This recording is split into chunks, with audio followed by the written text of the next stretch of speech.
Okay, we're live. Hi, good evening, everyone. My name is Nitish Chandan. I'm from Cyber Peace Foundation. I have the pleasure today to host and moderate this third webinar in a series initiated by the National Commission for Protection of Child Rights and Cyber Peace Foundation.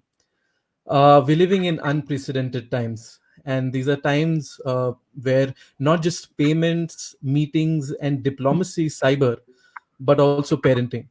Yes, cyber parenting. Please join me in welcoming members of the panel today in the order that they will be speaking. First, Ms. Sonali Patankar, who's the founder of Responsible Netism. Ms. Sarita Jadhav, who's the National Program Officer, UNESCO. We have Professor Indu Kumar, who's the Head Department of Information and Communication Technology, CIET, NCERT. We have Mr. Rakshit Tandon, who's an online safety and cyber security expert, and Dr. Sujata Sharma, who's a clinical psychologist and founder of Mind Specialists. Welcome all. The objective of this webinar today is to discuss cyber safety of young children at home and the role that parents can play in it. While we all, myself included, may be inclined to talk about what children can do to stay safe, uh, we are going to focus on that in another webinar. For this particular webinar, my request to all the panelists would be to stick to the issues that children face, but solutions that parents can implement. So we're going to focus on that. Also, since this is just a 1 hour long webinar, I'd request each speaker to condense their thoughts into 8 minutes, at the end of which I will give you a thumbs up on the stream, just to let you know that 8 minutes is up. Okay, with that, I think let's set the ball rolling. For our viewers today, whoever's watching this stream, do you know that there are about 6.5 crore internet users in India that are between 5 to 11 years of age? and that's and that's a big number. With that in mind, I would like to call upon Ms. Sonali Patankar from Responsible Netism. We know that you recently launched a report of a comprehensive survey about children and the use of technology in Maharashtra. Were there some findings about how they use technology at home, or their concerns and problems that parents should be aware of? Over to you, Sonali ji. Sure. Congratulations on this platform that has been created. I think it's just required for everybody to come together and pool in resources to protect children online. Like Nitish mentioned, we recently launched a study taking into consideration 18 schools from rural, urban, tribal setups in Maharashtra to identify internet usage trends and cyber crimes faced by children in these locations. Very eye-opening statistics coming in, and children expressing themselves very genuinely and honestly. So they were categorized in four different sections. One is their social media usage. We were surprised to know that WhatsApp stands first in the usage list, followed by TikTok by 26% children. Facebook, Instagram were lowered now today to 10 and 5% each. So that is again a big finding in terms of TikTok heading towards grade one in this particular section of the social media platforms that have been used.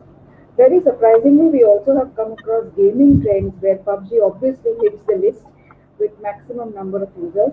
The first six in fact, games played by children in ranking were PUBG, GTA, which is Grand Theft Auto, Mini Militia, Mortal Kombat, Counter Strike, and Clash of Clans.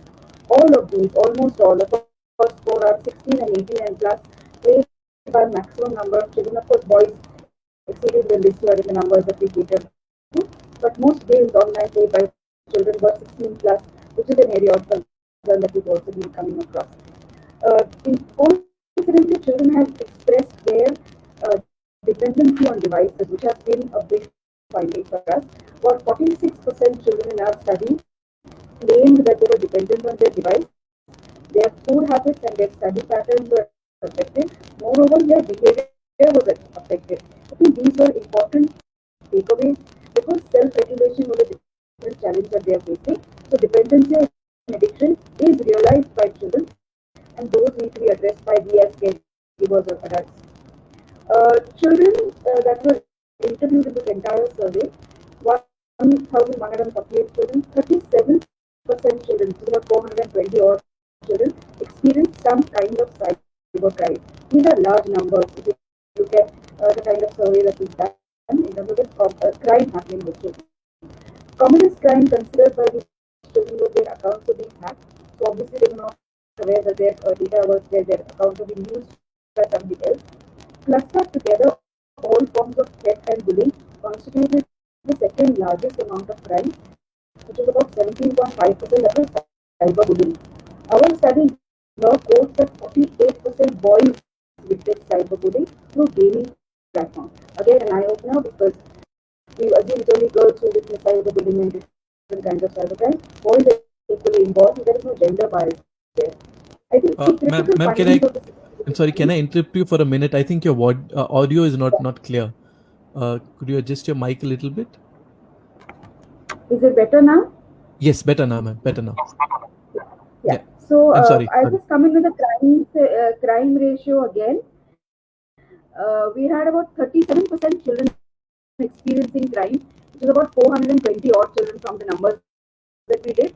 The most commonly committed crime was hacking, uh, their account being hacked by others.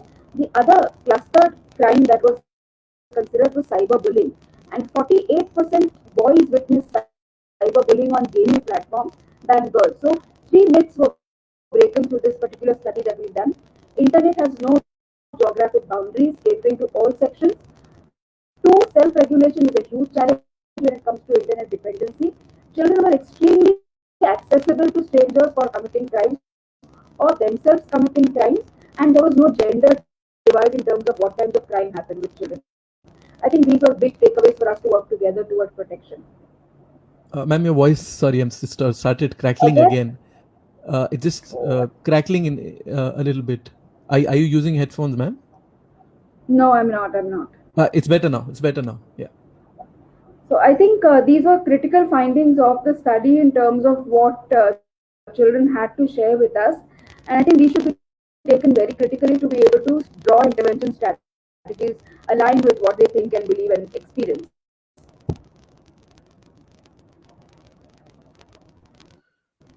Right, ma'am. And drawing from these statistics itself, it's interesting that you mentioned PUBG. I've been playing myself lately to try to also find out what's up really. And just like a couple of hours ago, I was online, and this 12-year-old boy was playing alongside, and in the voice chat on that application, they were sharing a lot of information about where he was from, and uh, what does his father do, whose phone is it, and it's a 12-year-old boy. I mean, I'm sure it's disconcerting at some level for some people, but then how do you feel that this translates into something that parents should worry about? Like, what are those things that you've perceived from your survey, from the children, that you feel that parents should worry about? I think befriending technology is one critical takeaway for parents now because they cannot shy away from technology anymore. They need to understand what their children are using so that they're able to at least draw some safety guidelines and measures only when they understand technology. Two, I believe for parents it is very critical to, along with having parental controls, to use communication as a parenting control device within the house, because we've seen there is absolutely no communication happening, and we believe communication can only strengthen relationships and sort out problems. So this can be used as an effective parenting tool. Understanding safety guidelines and teaching children safety guidelines, there is no escape from that, and does not start at age 14. It starts at grade 4, at age 4 when a child is exposed to devices. So here when we talk about empowering children and parents, introducing age appropriate devices for children is critical. Defining screen time is critical again, and coming up with guidelines on safety, on usage as a family together are also necessary interventions that parents need to look into. Right. Thank you for those insights, ma'am. um, Now, just drawing from that, you also talked about. So there are some interesting, for the viewers here, there are some interesting things to look at how among children, and we've also found this during our workshops. three, 4 years ago, when we used to ask in workshops, hey, how many of you use Facebook, we'd have at least 60-70% of them raise their hands. And now if we ask them, the number's gone down among children, where they've started using TikTok, as which is a major trend now, and WhatsApp and Instagram also. Now, you also mentioned how 46% children reported, they at least they self-reported to be dependent on devices and technology in one way or the other, which also definitely raises some flags, if not red. uh, and also about gender divide. You pointed out that's really interesting. From that, I mean, there's a very interesting report of the Internet and Mobile Association of India, which says out of the total internet users in India, less than 30% are female. Uh, it's less represented by women, the cyberspace in India. And also there is some skew in terms of crime. Now, we believe that UNESCO's global priorities and also the UN's, as part of the Sustainable Development Goals, is gender equality also. And as a specialist in gender issues also, Sarita ji, I would like to ask you, what is your take on problems that young girls and young boys face online at home during these times, and what should parents be cognizant of? And we also talked at length about how bullying and some issues that children similar issues that children face online, how it can impact them, and how parenting needs to change in these times. Over to you, Sarita ji. Thank you. Yeah. Thank you, Nitish. And I'd like to say thank you to NCPCR and for organizing this very important webinar on staying safe online, especially during these challenging times. I'd just like to say that when we talk about cyberbullying, the traditional bullying and online bullying are very, very closely connected. And both of them deny access to education. And they also act against the provision of safe, non-violent, and inclusive learning environments for all children and adolescents. You've mentioned about the SDG 4. I'd like to say that cyberbullying has a direct impact on SDG 4, which is on education. And especially when we talk about the target 4A. Why? Because there are various negative consequences of bullying and cyberbullying. Firstly, children find it very difficult to concentrate when the child is bullied, either bullied physically or verbally or through cyberbullying. They start missing classes. They don't go to school. They avoid learning activities, and many of them actually drop out of school. So overall, cyberbullying creates an atmosphere of anxiety, of fear, of insecurity. And all this creates a huge barrier to learning when we talk about quality of education, Sarva Siksha Abhiyan. So cyberbullying is actually a huge barrier. Now, coming to the data and statistics that you've mentioned, yes, of course, it disproportionately affects women and girls. They're not many studies have been done on basically looking at sex disaggregated data, but according to a European Union report which came out in 2014, the report highlighted that 1 in 10 women over the age of 15 had experienced cyber harassment, which included many of these women shared that they received offensive and sexually explicit emails. Many said that they received very, very negative SMS messages, and a lot of people actually did inappropriate advances on by using social networking sites. So overall, we've seen that cyberbullying, cyber harassment can lead to emotional disorders. There are studies which have shown that higher levels of cyberbullying cause higher levels of depression, where the victims, they report feelings of sadness, hopelessness, and powerlessness. So all this is, these are the negative consequences. Now, coming back to UNESCO, I'd just like to share that, we are very, very committed to prevent and address violence and bullying in schools, including cyberbullying. And UNESCO member states have declared the first Thursday of November of every year as basically the International Day Against Violence and Bullying at School, including cyberbullying. In the country level, very recently with NCERT, we realized that with the COVID-19 lockdown and millions of our children and learners are completely at home, and they are using various digital devices, ICT mediums to access education. So the cases of cyberbullying had really, really increased in the country. And to counter this, to basically enhance knowledge and awareness, UNESCO New Delhi office, along with NCRT, we've come out with an information booklet, which is titled "Safe Online Learning in Times of COVID-19." And this is basically aimed to raise awareness of learners as well as teachers, because teachers are also facing a lot of cyberbullying. So this is something that we've done with NCRT very recently. Uh, we also have a global cyberbullying campaign, which is by an NGO called No Bully. And we would be happy to join partners. There are so many esteemed guests over here. We'd be happy to work with each one of you in driving transformative change.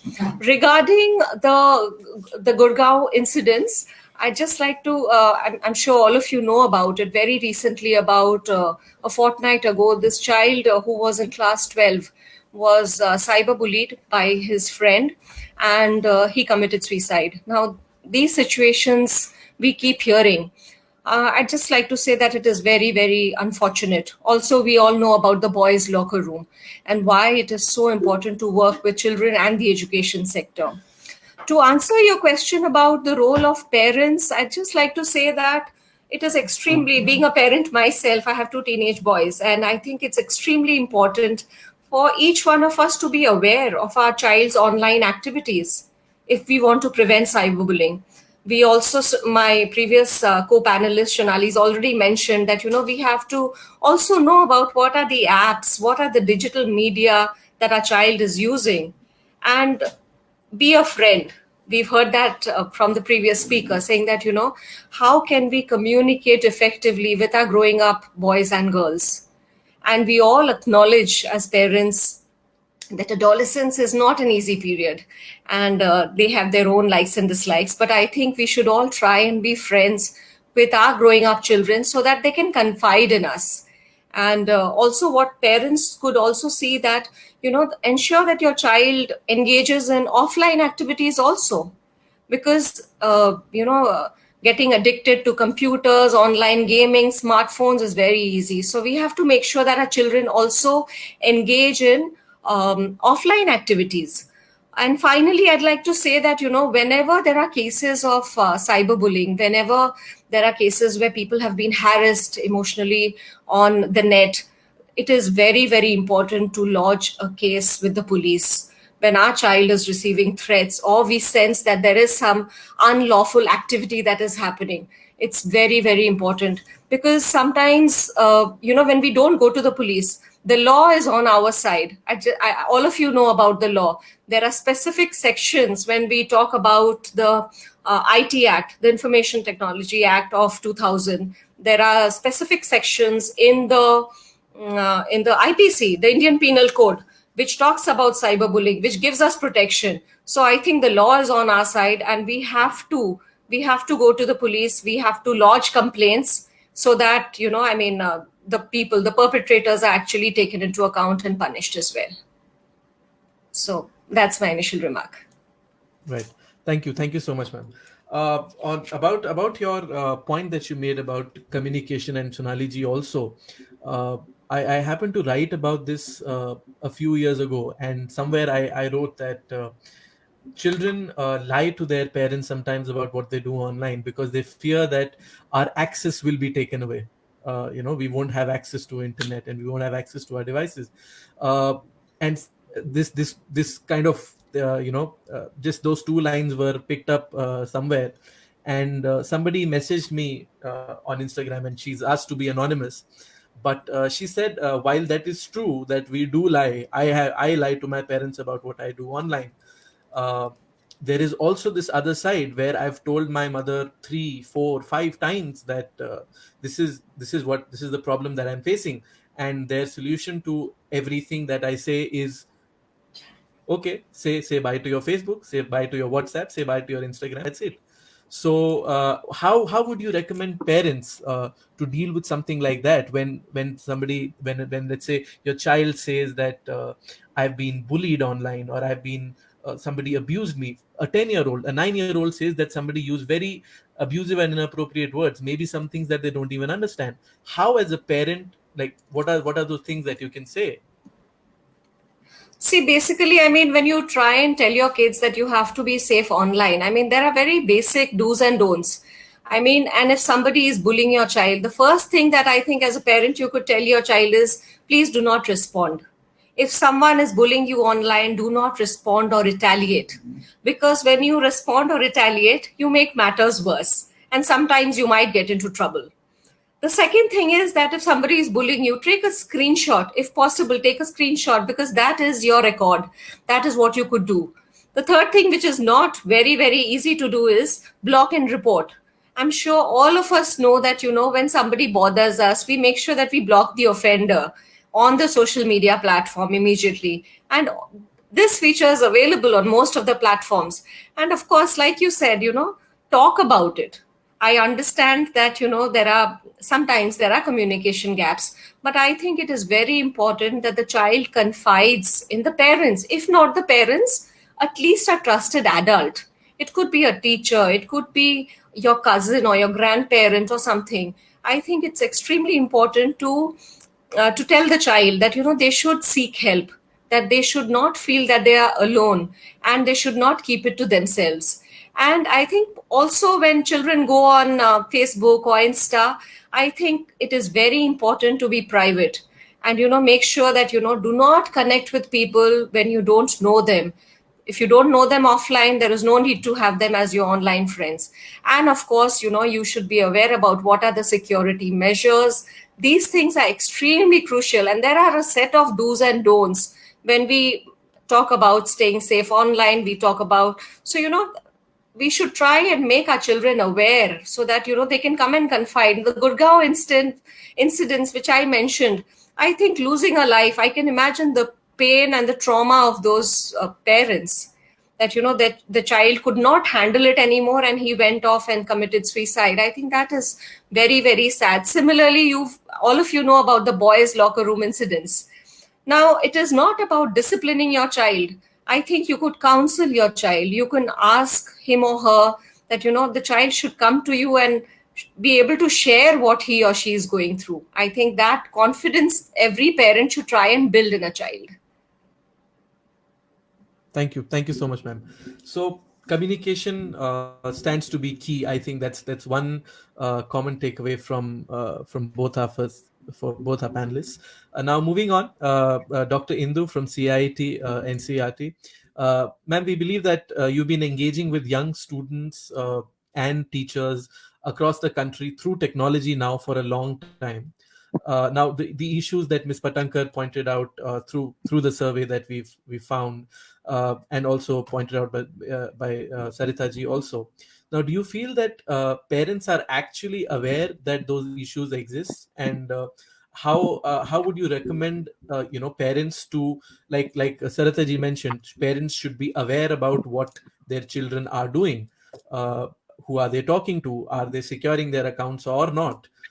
So how do you think this can be operationalized without invading their privacy and without having a lot of backlash from them, without children saying that, hey, please stay away from us and let us be, don't intrude into our lives? How do you think as parents we can kind of balance both these things and manage this properly? So in the current scenario where when there is a lockdown situation and this COVID-19 pandemic is there, we just can't avoid digital education. NCERT has already developed an alternative academic calendar because the regular academic calendar is not being followed because schools and all educational institutions are closed. So along with the alternative academic calendars, we have also given some guidelines on do's and don'ts. Earlier also, before this pandemic also, we were very, very careful about the cyber safety and security. And already NCERT has developed, before the pandemic only, NCERT has developed 3 booklets on do's and don'ts on cyber safety and security. And those small booklets are in a very crisp manner. We have given guidelines for teachers, parents, students, and also to the schools. Because at school level also safety measures need to be followed, teachers need to be oriented, and teacher himself or herself need to take care of some safety measures, discuss with their students about cyber safety and security. But now this situation has forced us to switch over to online education. So especially NCRT is developing guidelines for digital education. And in those guidelines, we are still into the process of finalizing them so that they can be shared with different states and UTs. Because in India, the situation is very, very diverse and a differentiated planning need to be done. The situation which exists, prevails in Delhi may not be there in Kerala or in some geographically segregated areas. And there is also a difference in the access to devices. The kind of ICT infrastructure is there. So we have kept in mind that differentiated ICT infrastructure, and accordingly we are providing guidelines to states to be followed. They have to survey, see what the situation is like in their state, and accordingly they have to take forward digital education. And along with that, very clear guidelines are there for parents, teachers, and educators to follow cyber safety and wellness. Because cyber, along with cyber safety, cyber wellness is also very, very important, because children will be forced to devote hours for studying also. Otherwise also they are devoting time engaging with their devices, but not they for educational purposes also they have to be engaged with their devices. As far as parenting is concerned, in our country, the pluralistic country like India, there are different scenarios. It is likely that household have devices, at least mobile, many households must be having, but the parents are not educated enough to take care of the kind of safety measures they need to do. So for that, we are keeping in mind the all possible existing scenarios that may exist in India. So for such parents and students, we have also identified a list of counselors. The list of counselors is already there on NCRT's website, and they have gracious enough to give their free support and free counseling services to the children of country in this situation of crisis. So they have also shared their email IDs and phone numbers, which is there in the public domain on NCRT website, so that any child, if he or she faces any kind of inappropriate behavior or any issue related to his physical and mental well-being, can access those counselors and seek help for his or her support. So that is what we are doing.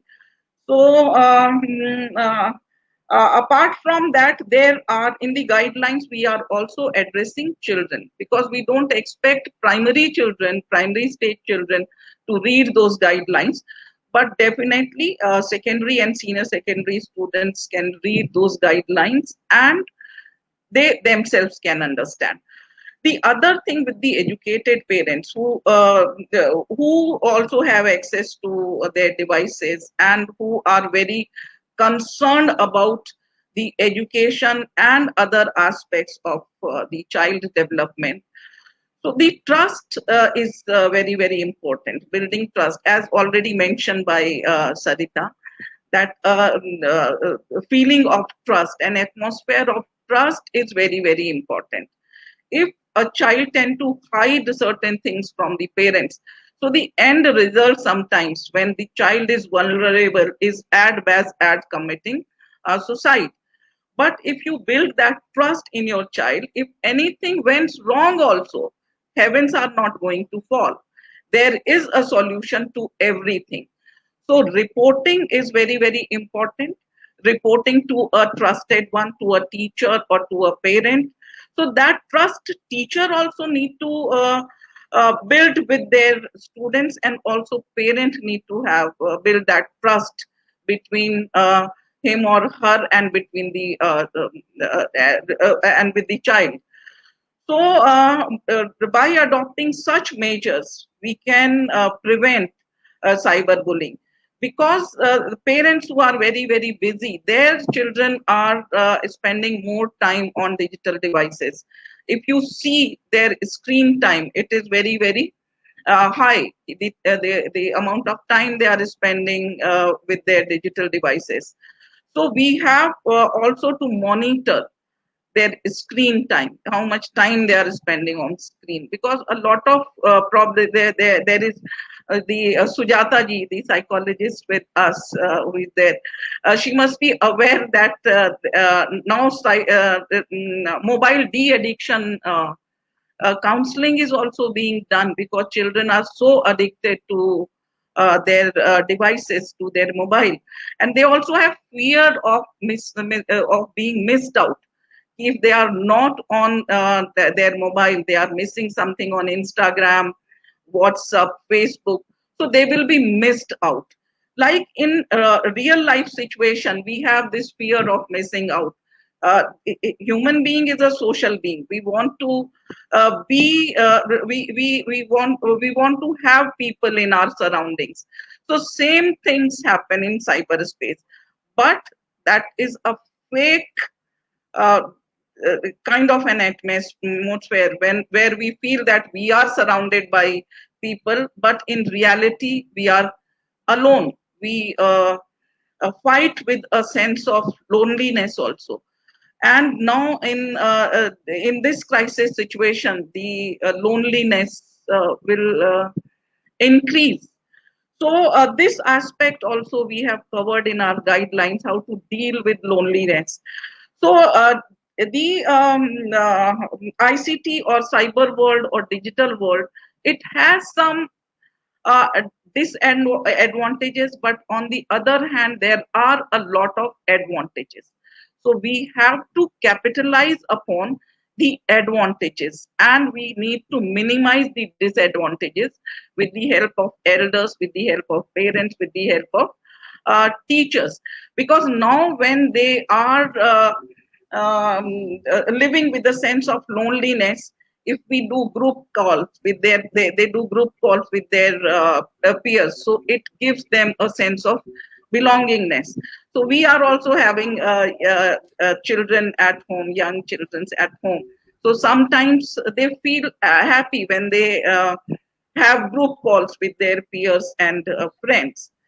So one of my daughter is abroad, so especially their teacher arrange group calls along with their peers. They have online classes also, and they encourage them to have periodic group calls also, so that they feel connected in a positive way.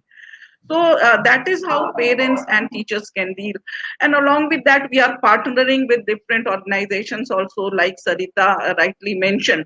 I was just looking at these guidelines are on my table, which we have developed with the UNESCO. So I'm looking at the final version. So they will be up soon. And apart from that, we are also partnering with Cyber Peace Foundation, because children should also take the ownership of their behavior. So for that, e-Raksha competitions we had organized last year with Cyber Peace Foundation, and we got a very good response. So children were themselves giving ideas on cyber safety and security, how to behave online. So like etiquettes, we teach our children etiquettes as soon as we see that the child started speaking, or he or she started interacting with people around them. So a lot of etiquette we preach to them. But along with etiquette, now the demand in the cyber world is that we also need to teach them netiquettes, not to bully people, not to be victimized themselves. And also there are a lot of hate message, the boys locker down situation, the episode is really alarming. And all the children who were involved in this episode belong to very posh schools of Delhi.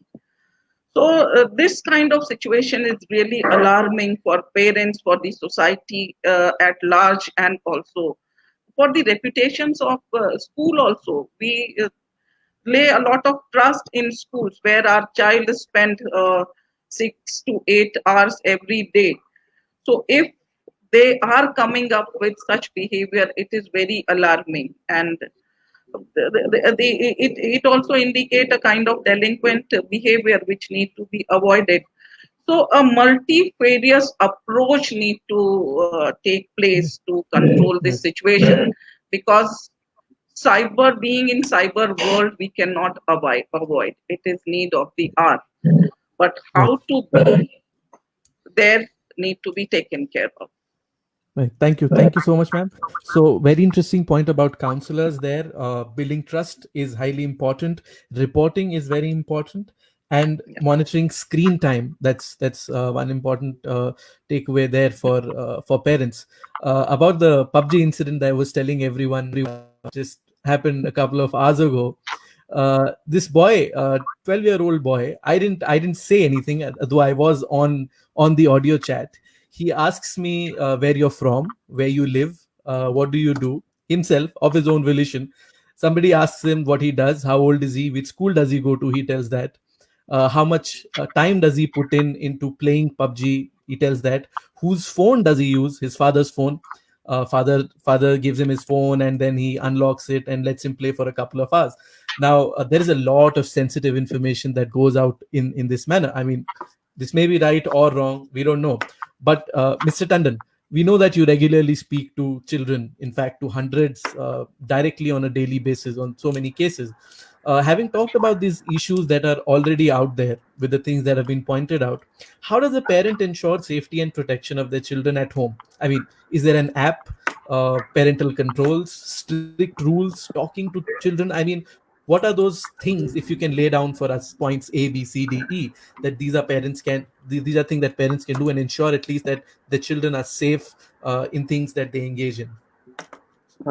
Thank you, Nitish, for asking this question. First, regards to all the panelists, and namaste to all of you who are listening.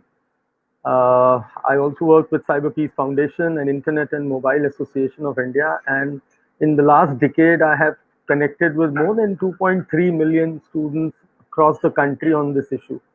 And if you're asking me points to be laid down, as very well mentioned by Sonali ma'am, Sarita ma'am, and Indu ma'am, screen time management and all. You know what I feel after 10 years and listening to what is happening, and especially during the pandemic, the complaints of cyberbullying and stalking have gone up. Nitish, you must be aware that there were reports that the consumption of inappropriate sites from India, the traffic has increased to 93% in the lockdown. Now, these are the questions which are bothering, and this is what is reflecting. So what I always say is that whatever you intake, it comes out. So there where the parental control is required. You were telling me about PUBG for a 12-year-old boy and playing on a father's phone. Now that is where the problem is. PUBG on your app store very clearly lays down a rule saying that age rating is 17 plus. On Play Store it is 16 and App Store it is 17 plus. So will my father allow a 12-year-old boy to drive a car on a highway? Or will a father allow a child in the real world to go out and have a drink in a bar if he's 12 plus? Then how a parent can allow a child to consume an application which is not meant for his age? And that is where parenting comes to play. My concern, children are children. They are all innocent. You give them Free Fire, they will play. I have seen children playing GTA. And the content on GTA, which is a game, 18 plus, they rate it as 18 plus, but it should be 21 plus, as per me. So the cyber safety should become a culture now. We have to bring it as a culture. It is the responsibility of all stakeholders, right from the telecom providers to the schools to the children and parents. All have to play a very equal role. I have seen in so many cases of bullying where the parent will come and deny that my son has not done it. They are not ready to accept, and they should. I always request to parents that whenever there is a case of bullying or stalking between children, both children should be treated equally. Both are child, whether he is the perpetrator or he is the victim. We have to take care of both the minds. Why is he becoming a bully? That is the first question. During pandemic, hundreds of complaints we are getting from schools. Somebody is vandalizing the class. Somebody is renaming himself and writing bad words in the chat room. Somebody is scribbling on the screen. And these are kids. They are not. You cannot call them offenders. They are kids. हम जब class में बैठते थे, real class में हम prank करते थे. हमें डांट पड़ती थी, बाहर लाके खड़ा कर दिया जाता था, सॉरी कह के वापस आ जाते थे. This is a virtual classroom. You cannot remove your digital footprints. So parents should educate children and sensitize them. Main thing is on the content. The content has to be monitored here. You cannot become a police. No app is going to help you. As somebody rightly said, that trust is very important. Ma'am only said, Indu ma'am, and this is what I also emphasize, that if I have a trust with my child, parents ask me, बच्चे का phone कैसे खोले? वो हमारा phone खोल लेता है. He knows my password. I don't know my child's password. So I think what is missing here. Now, let me tell you, Nitish and the panelists, that what I have seen in last 5 years, the parents are now aware. That awareness has come by the penetration only. The 5 years back, the parent never knew what is a social media site. Today, all parents are on Facebook, and children have jumped from Facebook to Instagram. And for children, Facebook is an old age home. So now parents also understand when they are on Facebook that what are the problems, what are the key issues. Children are asking me today questions about house party, about Snapchat. Every day they want to adventure into a new app. So cyber hygiene, netiquettes, and digital footprinting should be a part of the curriculum now. Why? Because you, as rightly said, now you cannot keep them away from devices. Even a primary grade a student has to attend a Google Classroom today, because as the pandemic is there, they cannot go to school. And the Google says that a child can only have a Gmail ID when he's 13 plus. So now who comes in picture? The parents come in picture. I always advise parents that when you are giving a device to a child, the ID should be yours.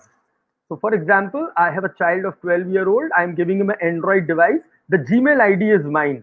So that whatever he's downloading on a Play Store, it is with the consent of the parent. Similarly, I'm giving an Apple device to my child. The Apple ID is mine. So this is what I would advise parents, rather than becoming a police on my children by installing some spywares to check what they are doing. Children also have their own space, and these apps will keep on changing. So today there is Facebook, then it will be Instagram, it will be Snapchat, then it will be TikTok. Just look at what kind of content are they creating and consuming, and that is where parental guidance come in. And parents should understand that cyberbullying has to be taken up seriously, whether it's a small incident, and because as rightly said by ma'am, that it emotionally disturbs the child. He ignores from his studies and everything.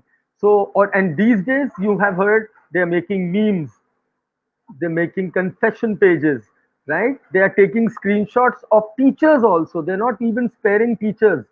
So classroom is going on and they will create a meme with the teacher. So I also teach one word these days to children, that you should be cyber resilient. Every time internet is not going to treat you very nicely. So you put a picture and you always expect good comments. I'm sorry, you might expect bad comments also. So there should be cyber resilience also in children, so that what this incidence of Gurgaon happened was basically that there was no resilience and trust where the child could have gone.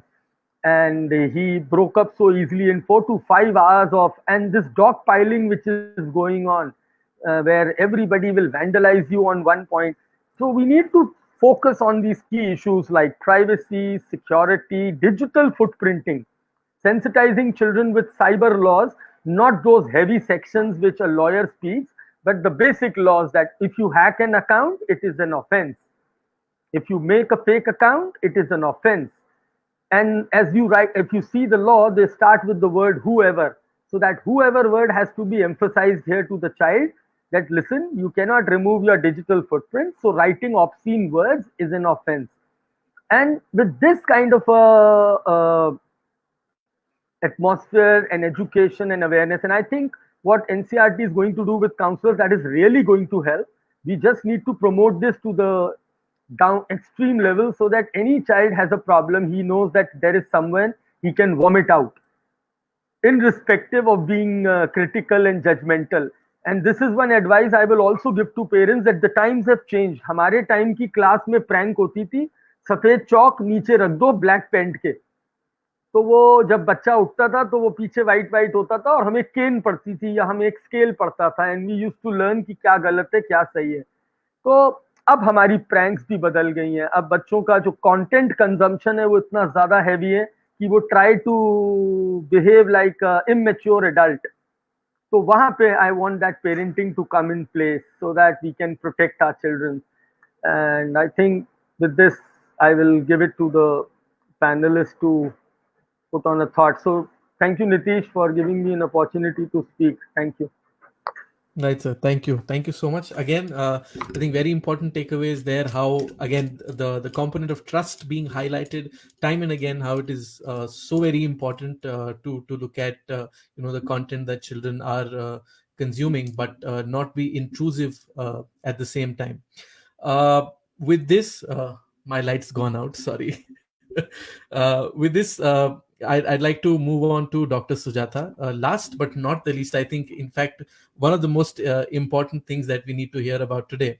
There's a lot of talk around the world now. Okay, we're back. Around the world now about digital well-being. We had well-being. We used to talk about well-being a lot, but now we're talking about digital well-being. Now, I mean, not to say that children are getting addicted and internet is bad. No, that's not how it works. Maybe does it? I don't know. I hope it doesn't work that way. But particularly for that, Dr. Sujata, how does this thing work? How does digital well-being work? What are those things that parents need to take care of? What are those things that those telltale signs that parents can identify and say that there's something wrong and my child needs help? And in continuation of that, what is the impact that it can have on children? And then what is the kind of help that parents can give as first responders, and then reach out to specialists and professionals like yourself? Thank you, ma'am. Yeah, thank you, Nitish, and thanks to all the panelists for sharing such wonderful thoughts. It was really very enlightening to listen to each one of you. So, as a person who has been dealing with children, both at a one-to-one level, face-to-face, as well as maybe in workshops and other forums. I think what is important for all of us to understand is the mind of the child, or a mind of an adolescent. Because the stage of life they are in, the evolution on the development stages that they're going through, they are very vulnerable, they are very impressionable. And what happens around them affects them so easily. So they're like sponge, they're going to absorb a lot of things. And that is why the internet, with all its positive things, also, is so much out there, is also so negative, and they're absorbing both equally, the good and the bad. So it is up to all adults, responsible adults in the child's life, especially like you said, the first responders, the parents who have been with this child all through. It becomes a great responsibility, for them to help the child, guide the child to navigate the space, this internet space itself. And for that to happen, you also need to understand that, this is also a time where children are more influenced by their peers and their peer group. And they want to have that sense of belonging, so they do things which other people are doing. So there is a kind of that herd instinct, where if 10 people are teasing and trolling and doing some bullying activities online, they would more likely to join in and have fun, even as a bystander, if not directly doing something. So there is a lot that is going on just to be looking cool, or I'm so bold, I can say this. and just disappear. I don't have to answer anybody. So this is a total, what do I say? This is where parents need to instill a lot of good values in them. Values like empathy and compassion. We talked about digital etiquette and how to let them learn online behaviors and proper online behaviors. I think a key to that is how do you behave online. What would happen if you were in that person's place, and if something like this were happening to you, how do you respond? So I think we talked a lot about conversations that need to happen, communication that needs to happen. And I think communications can happen this way, where parents and children sit down and actually talk about what exactly they're doing on the internet. And I read somewhere that about 350 million children are at home, out of school right now. And so you can imagine a whole lot of internet consumption that's going on. So we need to ask, the parents need to ask the children and ask them what is going on, what are you watching, what are the apps you're using, like somebody said, what are the sites you're visiting. They can use instances of case reports, newspaper reports of incidents that are, reflecting cyber crimes to initiate discussion. This is what has happened. What would you have done, or what would you have done differently in such a situation that would not have led to an outcome like this, a terrible consequence of cyberbullying. So I think we create forums for discussion, and they should be regular family time discussion times. And for these kind of discussions to happen, conversations to happen, it cannot happen when there is a problem on hand. Conversation should have been built up. It's something that should have gone along side by side along with other aspects of parenting. So as a responsible parenting, you start initiating conversations with kids much before we enter the stage of life. And I think that's what all parents need to realize, that हम अगर बात करते रहेंगे उनके साथ, we just don't step in to do firefighting when there is a problem in hand. So there are these door openers, there are opportunities where we can bring in such instances to talk about. And it's important to know what's going on in your child's life, even otherwise in general. Who are the parents, what are they up to, what are their activities? And this is a part of the conversation building. And once we are able to get to a point where we can sit down and talk about internet usage, now we also know that while there is a lot that needs to be done on the internet in terms of studying and e-learning that we're switching to and all, there is a lot of other kind of activities that are going on entertainment and social networking and all that. So apart from parental controls, which parents can learn, I think the most important thing is parents need to explore themselves, about the digital world and the apps, and what are the kind of problems and security issues that are there. A lot of parents I see, either they are in a state of denial where they say, "Hamare bachche ko kuch nahi hoga." We have given them good sanskars, they will not do anything, or they will not get into a problem. So I think they need to snap out of that mindset. The second thing is that they are too busy themselves to even find out what's going on in their child's life, or they're very happy, they've given them the best smartphone and they're doing something, they're busy, they don't eat up their head. So they're very happy that they are occupied with something that they're doing. But what are they doing? And what kind of, we talked about a digital diet. So what kind of a diet are they consuming online? And is it safe for them? Are they secure? Are they revealing personal information? Are they uploading things that they're not supposed to upload? Because this is also a stage when they're extremely impulsive in life. They will do something and then realize later, oh, I shouldn't have done. I mean, now that's the most crucial aspect of parenting. When a child realizes they've done something they shouldn't have done and wants to reach out to somebody to talk, and if the parent at that point of time is not there because of the parental attitude, either the parents are extremely punitive, they scold, they yell and scream and punish them, and ban them from everything. Blanket bans are introduced, or they're so ashamed by what's happened. There's a whole lot of stigma around. If a child is bullied, if the child is an object of trolling or harassment or any other kind of cybercrime, there's so much stigma around talking about it, even within the family.